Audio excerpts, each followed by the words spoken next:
Because there's not a friend like Jesus. You are always there. In the darkest part of the night, you are there. You are there at all times, in all seasons. Aka iji na-asị gị daalụ Chineke. Otuto na mpụnụ enu dịrị gị n'aha Jizọs. N'ụtụtụ a ya ayọ gị. Gwa ya okwu n'asụsụ nke anyị ga-aghọta. Mmụọ nsọ Chukwu anyị achara gị ọgbọ. Jiri aka gị kọwaa okwu gị wee nye anyị. Gbarie n'ime obi anyị. Manyere anyị aka ịghọta ya. Onye ezi omume ihe ọbụla na-ezupụ okwu gị n'obi mmadụ. Anyị abara mmụọ dị etu a mba.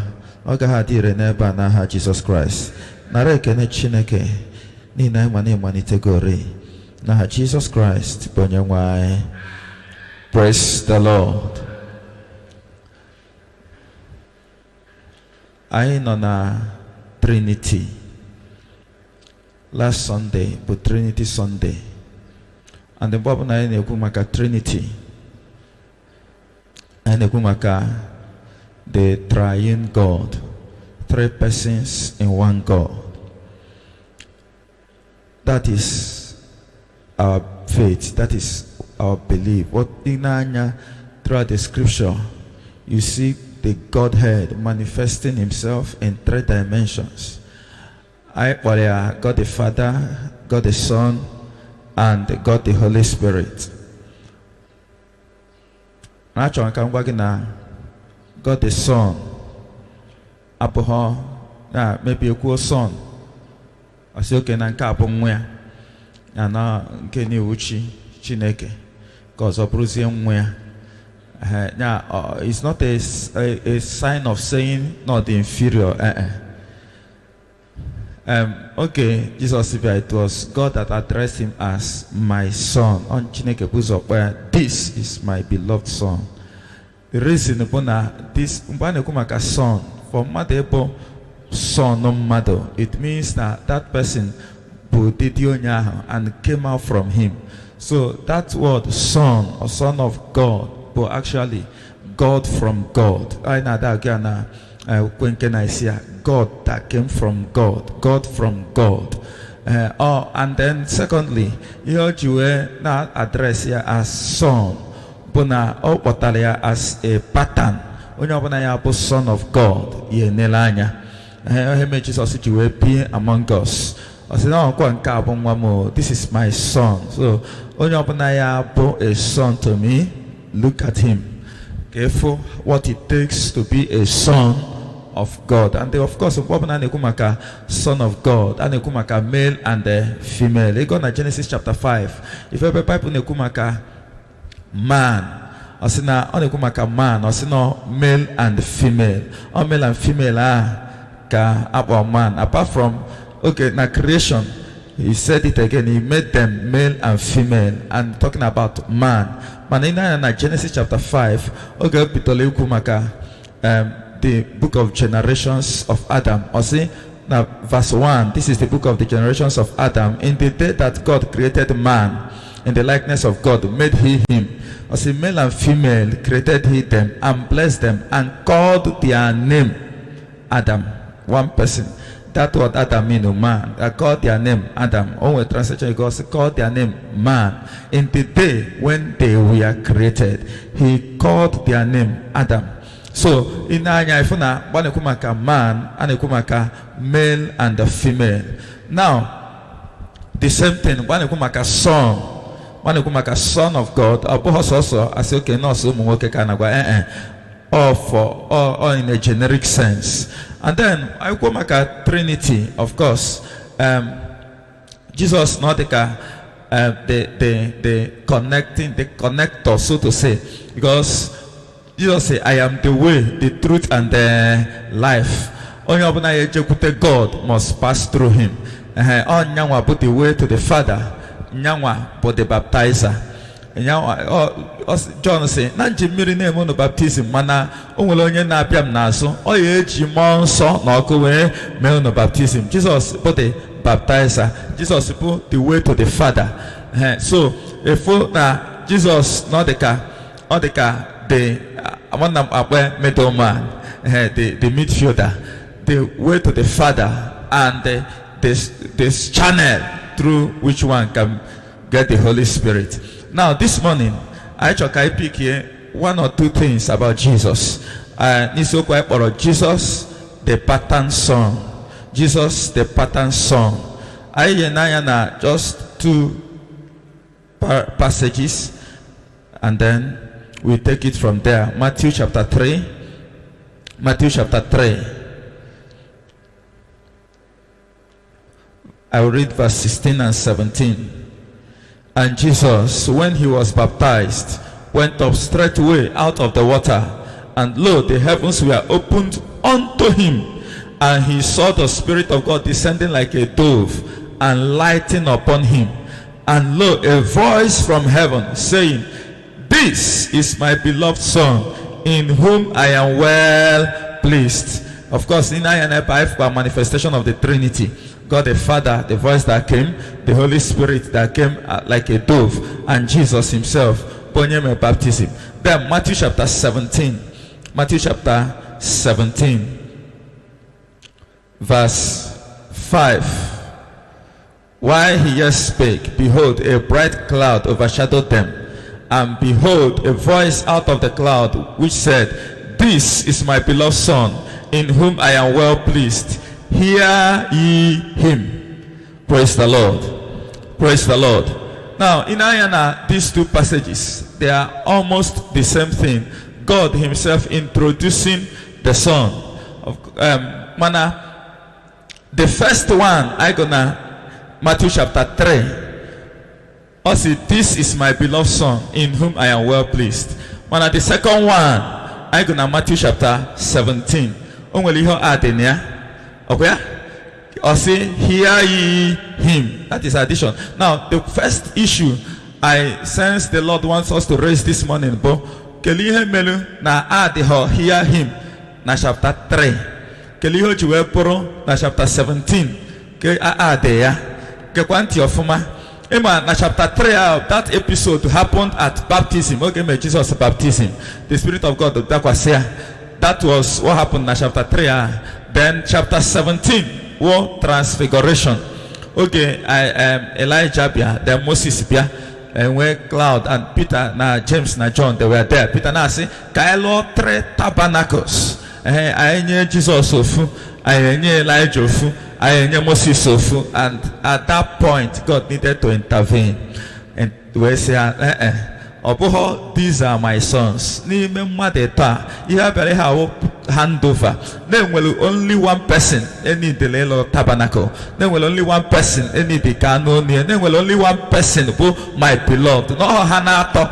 You don't look at three of them. If you look at Moses, you must look at him in the perspective of Jesus. If you look at Elijah, you must look at him in the perspective of Jesus. So you don't need 3 tabernacles. You need one. And the only person you need to hear is this one. So immediately Elijah was gone, Moses was gone, so Jesus. Now, number 1, at that point, God declared Jesus as a voice.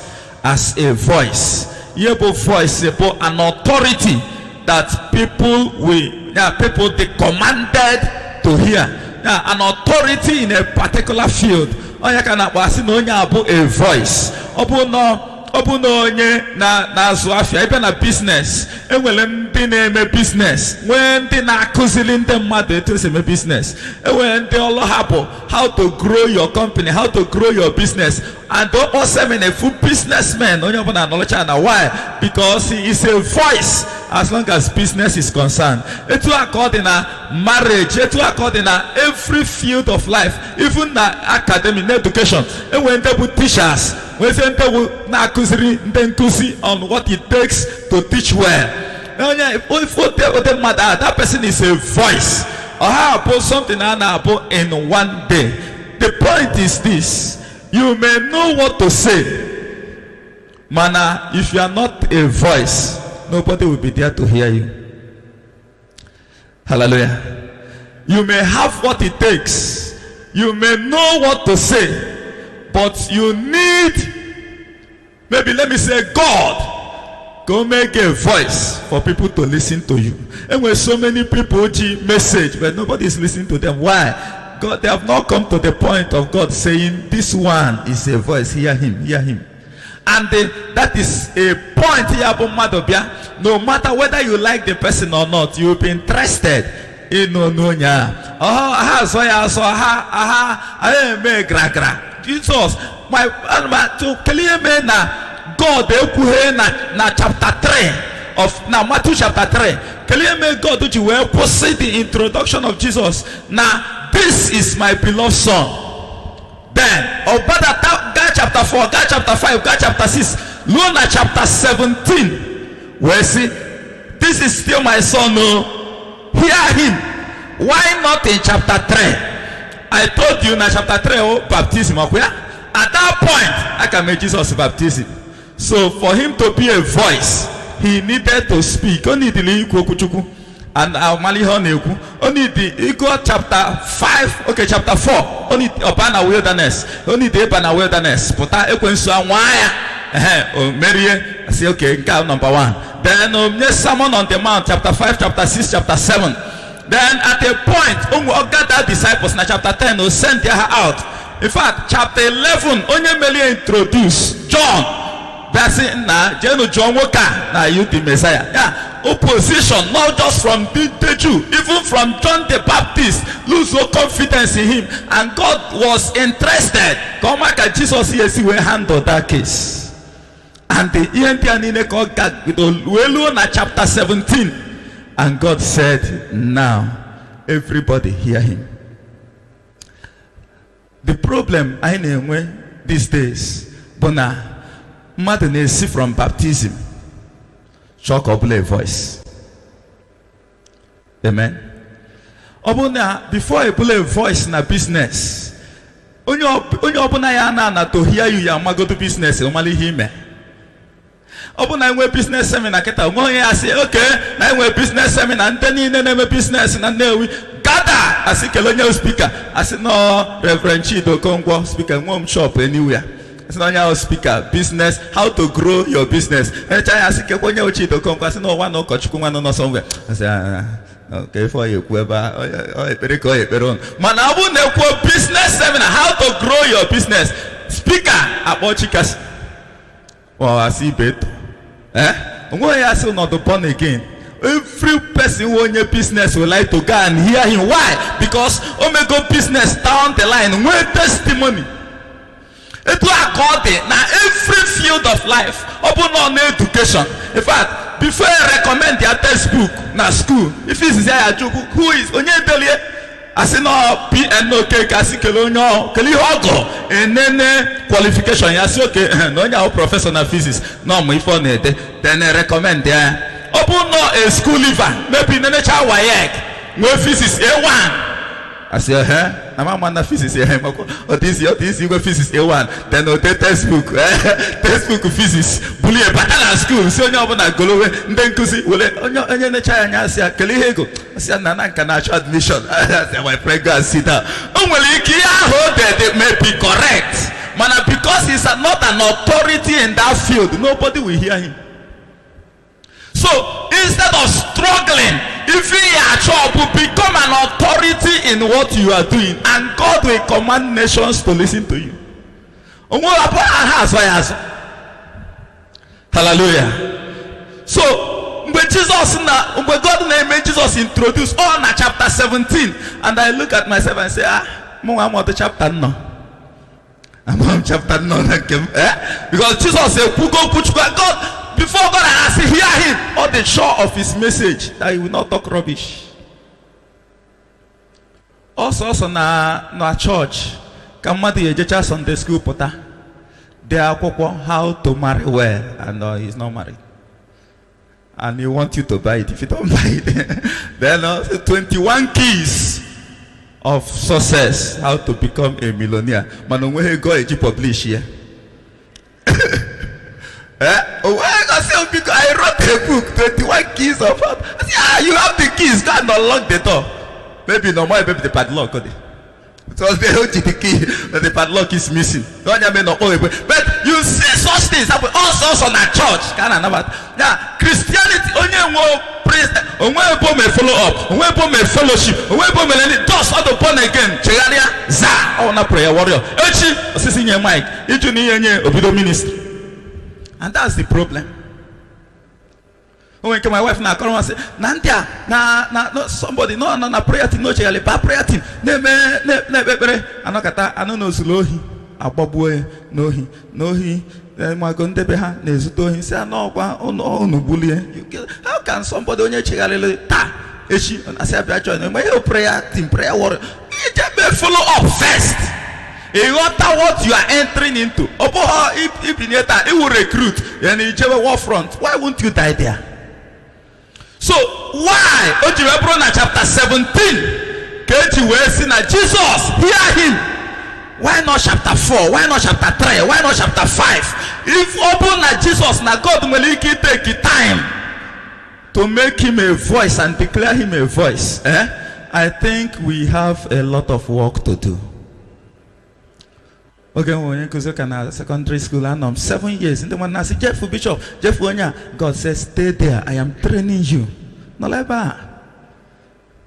And look at our mass in Philona. Namama no mask and there na mask. My brother said, who are you?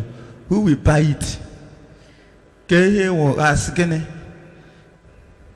Nobody will listen to you. You may know it, but you don't know it.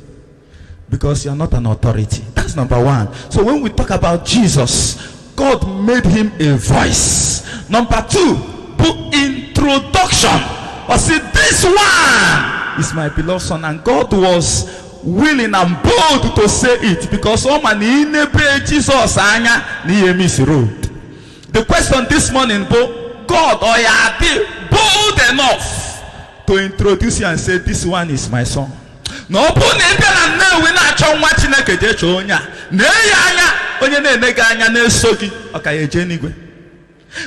way you handle your business, the way you relate with others, upon new comfort, will I still go to heaven? Paul said, Timothy, follow me as I follow Christ, because all the church none is to Christ. So God introduced Jesus. One day, the Lord was saying to me, God introduced Jesus. Jesus introduced the Holy Spirit. The Holy Spirit will introduce you. And let me pray for you. The Holy Spirit will introduce you in the name of Jesus Christ. And I say, God, let me get to that point. And I look at Jesus and say, no, na chapter 17 of Matthew. Matthew, half or 28 chapters, God, okay, go half. Before I will say, hear him. So as for me, that's where I'm looking at. Introduction. In your line of career, in your business, I pray for you this morning. May the Lord introduce you to your generation in the name of Jesus Christ. Number 3, put Jesus up standard. On your standard, and that's where we took our topic there, pattern song. And when you want to be a son, listen to him and then look at him. I say, this is my beloved son, in whom I am well pleased. Hear him. This one, hear him, not Elijah. Hear him, not Moses. Moses was wonderful. Elijah was wonderful. Manefu Hannah at any point have misfire, have could something. Jesus pour another thing. Jesus happen to Moses. Moses is to align with what Jesus is teaching. Take that one. Even Moses is calling Israel. Onye ọbụna ọ na ike nwunye ya abụna tell letter of divorce. Just tell letter. Yes, Jesus say, excuse me, in the beginning it was not so. And God said, Wolunke Jesus hallelujah. And then in from chapter 3, able to introduce Jesus. I have John the Baptist was there. Jesus was there, and God said, this one, not John, is my beloved son. The question about why not John? In Matthew chapter 11, if we go by Jorodoro, John prison. Then on a divine intervention, probably of her. Or see, because Jesus or na me mistake okay meliana. Is he the Messiah? Because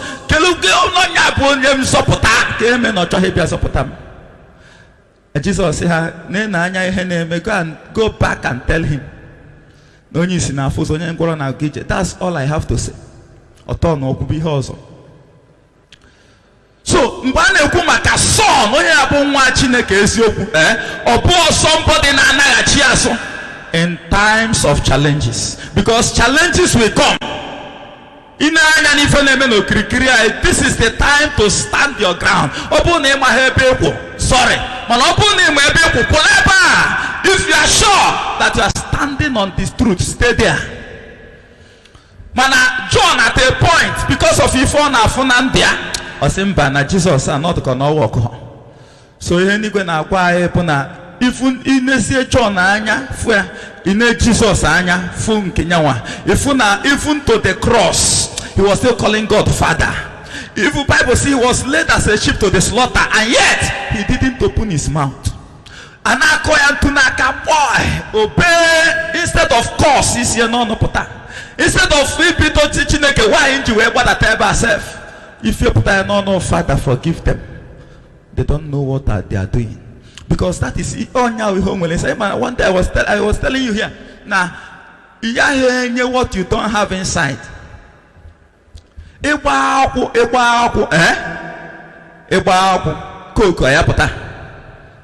Excuse me, olive oil. Not need the olive oil. Olive oil. Then water is okay. Oh God, in the name of Jesus, I command you, produce olive oil. Then olive oil. Red oil, because oil homeway. When you are subjected to pressure, let me tell you what comes out at that time with him. He said, no, I cannot pressure. The point that the pressure helps you to understand and I say cannot make. Say, no, you push him to the wall. No, you can't you. I must not get you. It is to tell you, make a problem. When you are subjected to pressure, what you give out is you. And Jesus passed through all that. He didn't offend God by his words or action. That is a song. May God bring us to that point in the name of Jesus Christ. Then, in chapter 17, if we ever Moses and Elijah. Moses represented the law. Elijah represented the prophets. Manachom can individually. Moses, a powerful man of God, wonderful, very powerful. Mana on a witty walk. When he was growing up, Omalo sense inside of him that look and forever Kelihome of one Egypt no Israel na no so Megan Polon Egypt Guana near Uchie. Mana, listen to me. Whatever you bury, you may think you have buried it. The truth is that it's not buried though. It's open like this. The thing. Next day, of Israel now, baby, Hannah knock. Or say, I don't know woman then cause I say, excuse me. Do you now want to bury me? Like you buried the Egypt? I buried this sin, thinking that somebody will not know. I say, sorry, nothing is hidden under the sun. And that thing he buried up out of anger. I drew one question. Who made you a judge? Who made you a leader over us? Moses could not answer that question. It took 40 years to answer one question. So he had to leave until Opasia through the making of which he got us. God was ready to go with him. Even at that, he walked at the anime. Go and speak, because ha need go mmiri ụmụ Israel na-ata ituo ụmụ Israel Chineke nyere gị aka ituo ha ma na ịpasị go ntamu murmuring Chineke nwere ike melu ha ife ọma taa. Yes, the Lord is good. Ha turn echi for one challenge. I say, what is all this? I have been weba. Chefuo nke Chineke me yesterday. Not knowing na Chineke amelu nke nya nwere kwa ike ime nketa. Ọ bụ na Chineke nwere ike ikewa osimiri ha si n'etiti egafe, ọ nọ enyenwu ha simple pure water, ordinary water to drink. Mana ha chọọ dị mma, ha na-atamu dịdị na agbakasị Moses, ụmụokwu onye ya bụ ọbụrụ. Mana the first instance, go and hit the rock. Ojeko staff ya na okwute mmiri pụta where Bible says that rock that was following them, and that rock was Christ. And the Christ is to be stricken only once. Once he is to die on the cross. Once and then water, life will begin to gush out. And just your life again, just go to the rock and make a demand. Open on your just salvation, just come to Jesus. Jesus and we'll go. Yes, okay. That Jesus many years ago. That once is enough. You don't see need. You will make a demand. Lord Jesus, come. Help me. Lord Jesus, I need. Just make that demand. It's okay. Because the rock has been stricken once. I see Moses, then this next time, just go and speak to the rock. You don't need to strike the rock the second time. This thing is prophetic. This thing is significant. It's pointing to Christ that will come. Don't strike it again. Everybody come here. Aaron, give my priest, whatever. I'll say for him. We're going on a pool. We're going to come at the mirror. Nonsense. Oh, za! Come on, kiss. Because the wage gives the walk Miripotao Israel neti Moses kai keso Moneje Chineke say excuse me, you didn't honor me. The madu mutual afọ Chineke say na pute no kaipa. You like this, you won't enter that land. So why you didn't honor me? Number one, why did you strike the rock? Number two, you will die, and they will continue to drink water.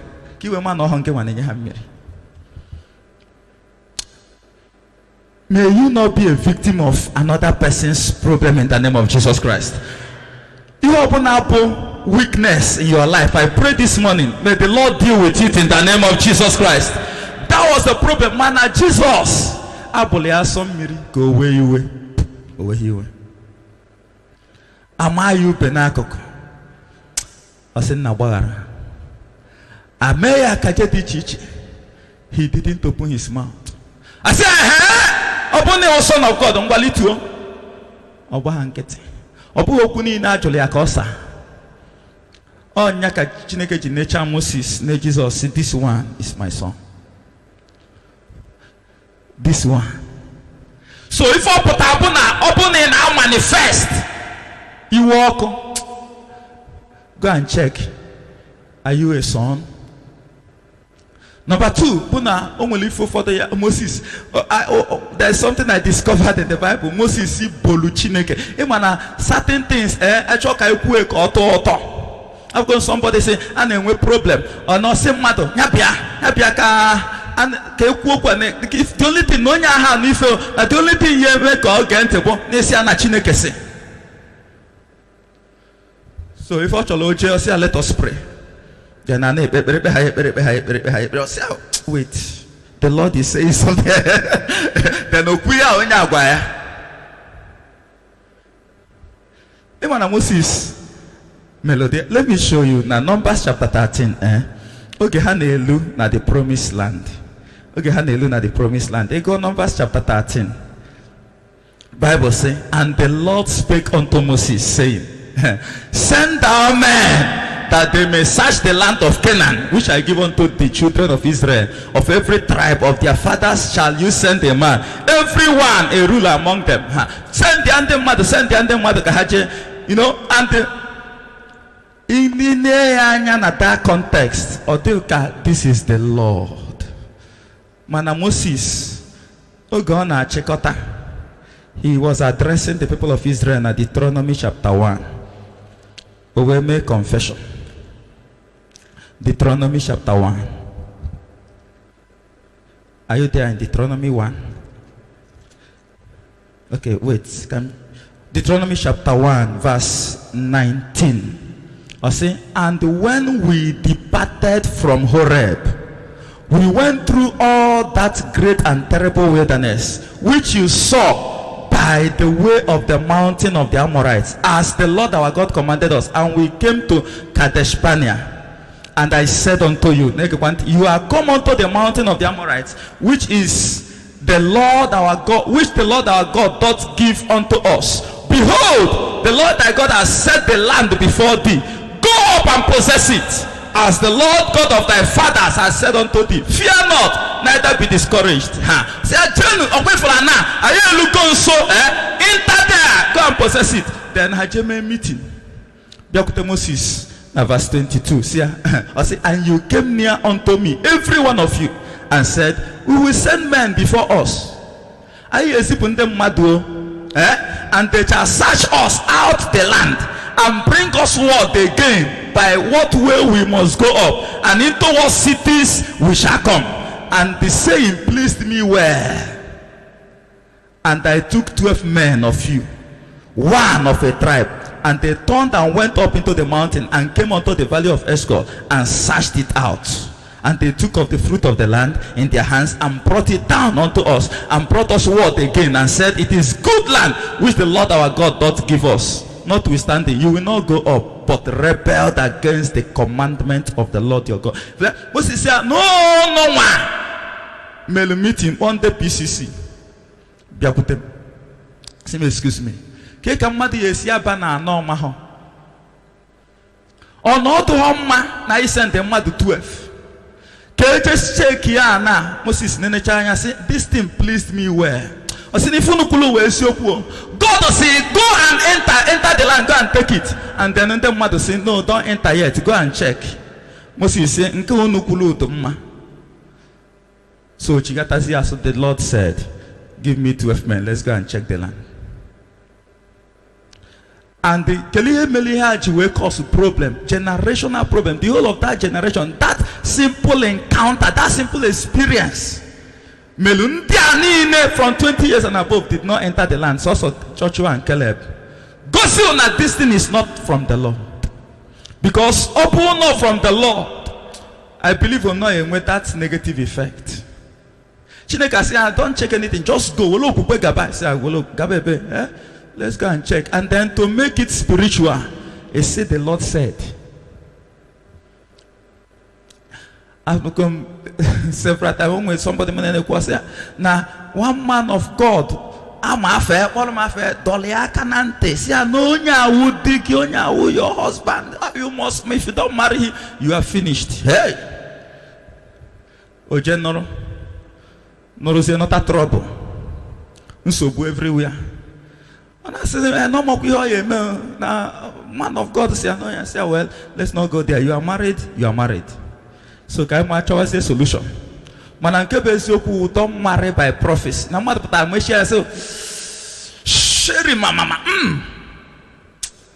God say, back enough, I'm going for my. It's a lie. It's a lie, yo. Telling you. Because so many people is okay, buy us trouble. And so many other things. One man of God was sharing, who going to tonite, or say na, you might go to testimony, can the mother man, yes, if you name a call full story, there sugar. One brother that was there, a female, or the brother, you say, this thing you put now, is he like that?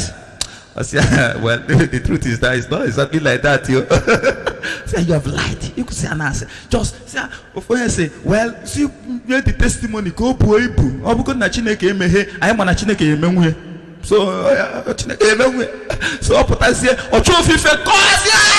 Yeah, King Chineke. Go where you say, Nuku God. You don't need, don't necessary. Hallelujah. Yes, testimony. It will help the faith of others. It will destroy the church in one way or the other. You don't help God. In fact, more I believe in that. Open the Bible enough to build your faith. You have a problem. Read the Bible. So Moses here, yes, this is what the Lord is saying. Let's go and do it. Let's go and do it. Hajime and the backfire. Man, Jesus, he watched his life, watched his ministry. He was son of God. Not at a point koya compromise because of not at a point koya stand or with others go against the instruction of the Lord. That is how to be a son. Whether you are still a son of God, but standing Peter and John say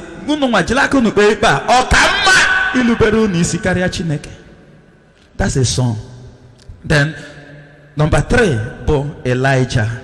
Elijah was also there, and God said, this is my beloved son, in whom I am well pleased. Hear him.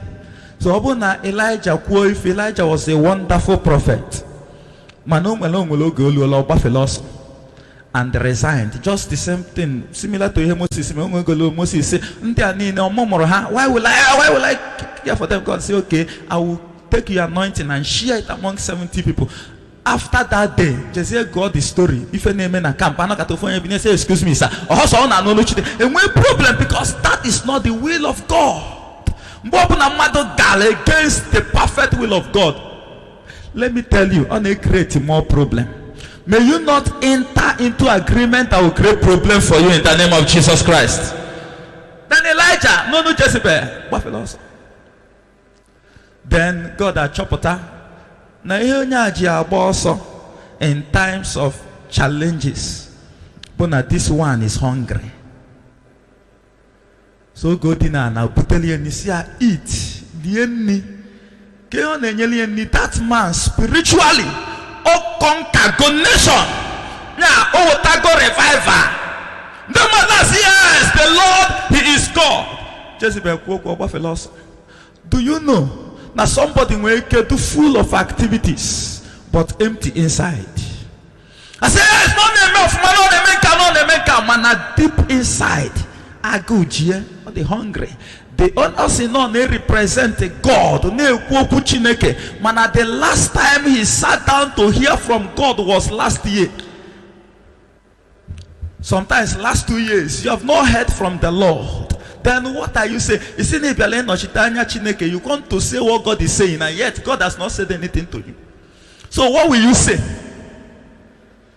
Well, Elijah was like that. Now bump on a fire, now bump on a band, now bump on a church. Yet he was empty inside. The word of God, anyway, see, eat. Then only in kisses it dinana la hobola abiakwa potesia. Now the food I give to you is to run, not to sleep. So many of us, and we go impartation, and we go so many things from here and so many other places, and we go investment, spiritual investment over your life. You are sleeping. May the Lord wake us up in the name of Jesus Christ. Yes, hey, no put the man of God was wonderful. Hey, na Bible na toncha. KGM. In always sachieza. Second time we match ta se na Man U na Chelsea ndo Amateur Champions League. Nyake ya kogito kwa load the next morning. Na lokwa na sin na kel series, kel boss series ye bito mechikuya. Listen to me. It is to run. There's a race before you. There is an assignment. Man, Elijah didn't understand it. For him, he said, God, I'm no more interested. I have resigned. I'm not better than my fathers. God said, okay, go and anoint Hazael. Go and anoint Jehu. And then Elisha will take your place. Throughout the scripture, that's the only time a man of God now anointed his replacement. One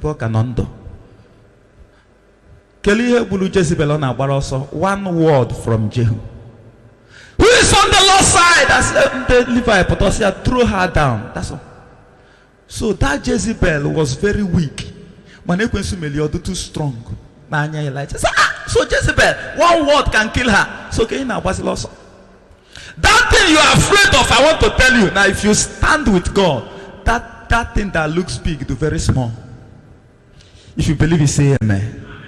Or the very small. I told you the other day on one thing. Then faith and fear worse and opposite. And the faith for the kingdom of God, fear for the kingdom of darkness. If God wants to bless you, he requires your faith. If the devil wants to attack you, he requires your fear. So when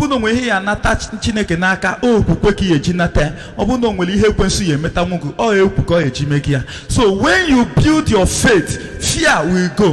When you build your fear, faith will go. You build all your faith, you connect to the kingdom of God and get something from God. You build all your fear, you connect to the kingdom of darkness, and then you become a victim. If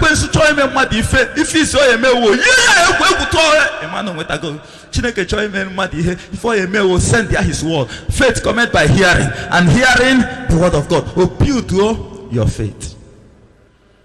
The two words are very powerful. One for the kingdom of God, the other one for the kingdom of darkness. So don't entertain fear. Man, to Jesus, for what it takes to be a son, he was not afraid, even to the point of death. He didn't run away. To the point, I believe, he had power to call angels. Peter, mere sword. I can call legions. But I decided to give my life. He surrendered himself. But Elijah ran away. Excuse me. He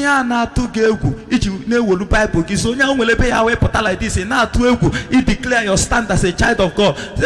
No, make an office even na like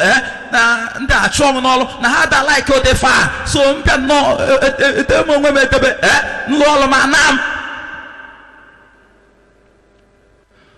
mana wish batana compound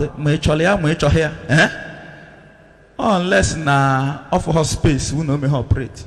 Oh yeah, so yes, excuse me, do you need a witch here? You see, no, I say okay, let me check the next door. Up here na full space. Oh yeah, me, sir, no operate. Manu muchineke, na they are talk upon again. Uncle Jesus said, but all one na 40,000. Can so go to me so, and you don't know. No, my care God did you send there. When one man say film too much for God, God said, the man, go and preach to your Oga. Oga were taste. I say, my Oga, God, you don't know my Oga. My Oga like no kuchineko. I say, go and preach to him. The man now to book all his ways, then will tract. Table in the table, buffalo. So start out the belly and table. I say, can you table here? I say, no, Musa, Jesus loves you. I say, thank you very much. Na defa can na like. Hey, or nap name one or talk or turn no. Or say, go to the secretary and collect your sack letter. Or try straight. Oh no, God, go sim si onyo sioma, asili sioma. Or chom no, go back and you went to my sioma. God say, don't worry. If you need you to obey me, happy safe and dozen. And before you know it, after some time, business say that or got that pia or chopper say company see a punya afia ka ole we kwa or be na one company on a marketing manager onya hochoro no or ko aka pattern office say aha oga say onke one never say sit down no Jesus but am ever see you see ma masilo chegaria. Man, oh no, me will go no na company how where or che the hand chada and the only calling yaka buzoch. Listen to me. A song at any point to declare the word of God. Finally, before we pray, inanya na Philippians seba nekumaka Jesus. Asine ezoku na na Chineke wo fu mana he didn't think it is robbery to take that right, but he released himself to die. Philippians chapter 2 Verse 5, let this mind be in you, which was also in Christ Jesus, who being in the form of God, thought it not robbery to be equal with God, but made himself of no reputation, and took upon him the form of a servant, and was made in the likeness of men. And being found in fashion as a man, he humbled himself, and became obedient unto death, even the death of the cross. So God exalted him. Now finally, when we talk about Jesus as a pattern son, if you say you are a son, one of the things I found unto Jesus was humility. Humility. In the beginning was the Word. The Word was with God, and the Word was God. Chapter 1. Then he was yet God the Father. Bible says he humbled himself and allowed the whole Keleke to kill him, to take him to the cross. A man of God, listen to me. By this time tomorrow you are a dead man. He humbled himself. Jesus! From a carpenter. He humbled himself. You have humility, that you know your position and you forget about it. When you are not so to say, to humble. Amen? To humble. Situations will humble you. Authority. Yes. And then Mother Chigata Sege because you go to Makaka Putocha. You know where I know Moa Putoche, me, you. Oche, you don't know me. Oh God, whether you are humble or not. Man, the life of Christ, humility. When I see pride among us following Christians, which Christ did you believe? We want to pray now. Man, anyway can inaya na kai. Na obo na ya don to je anyway. Na obo na ya do chando no wa. At the end of the day, I feel wine in heaven. No kwa Christ kai inaya. You obo na for in Christ, don't practice it. You obo na Christ akuziho, don't take it. You obo na to against the life and teachings of Christ is not of God. I say, this is my beloved Son. In him I am well pleased. Kuloto. Jigidem Onyemwem Jesus Jigidem Jigidem Jigidem Onyemwem Jesus Jigidem Asate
say, God,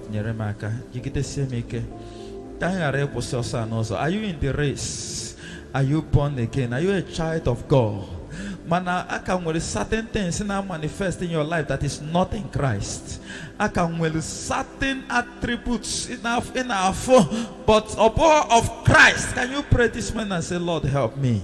Oh, Lord, help me. So when you God for John the Baptist, for Jesus, Jesus, oh my beloved son.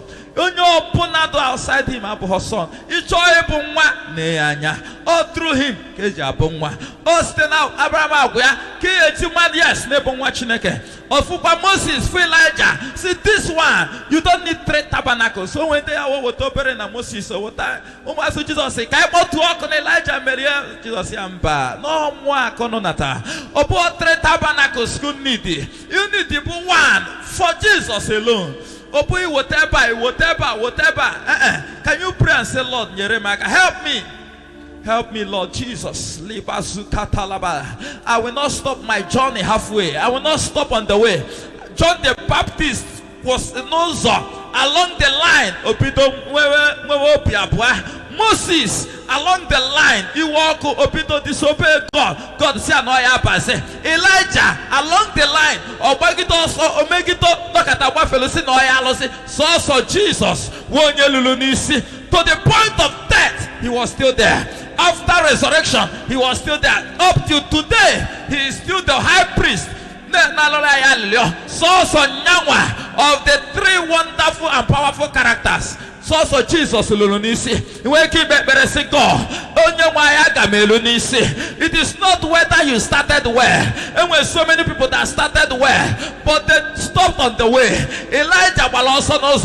Moses was a knows. Can you make it your prayer? I will not stop on the way. I will not stop on the way. I will not stop on the way. Rikupa sandelegabosha. Rikwa palada. Lika basentelebo. Lika balagade. Rikobosi kabalada. I will not stop on the way. Gabe beraina Jesus. When he heaven attempted. Yeah, I say, no, also, not just for 2 years ago for away, if up down and I ask you, can you try? No, heaven attempted. I pray for you this morning. You open a make a danozo. Jesus.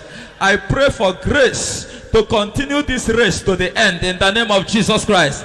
Are you in the race to heaven? Jesus.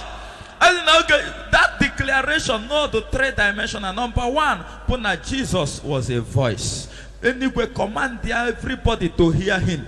I pray for you in your chosen career, in your ministry, in your life. This morning, in your business, may the Lord make you a voice in the name of Jesus Christ. May the Lord make you a voice in the name of Jesus. Receive grace to submit to the disciplines of becoming a voice in the name of Jesus Christ.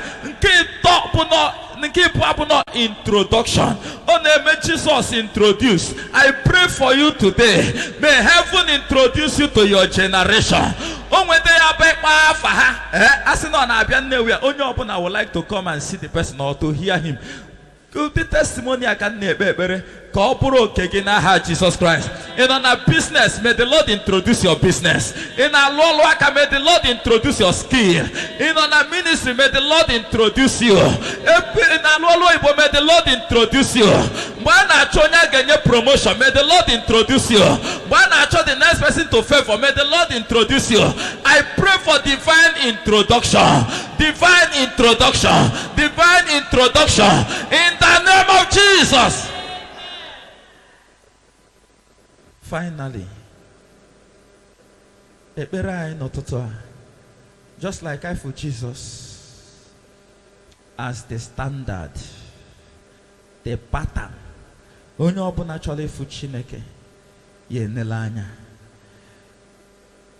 I pray for you this morning. Jesus anya.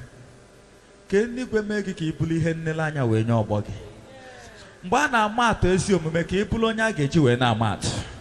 Mgbe eluigwe na-asị yes na nwere mmadụ na Nnewi ka ị bụrụ one of them. I pray for you that God will make you a standard into our generation. In the name of Jesus Christ. If open again, make a substandard. The grace to rise and become a standard for Christianity, for life, for ministry, for career. Receive it in the name of Jesus Christ. Receive it in the name of Jesus.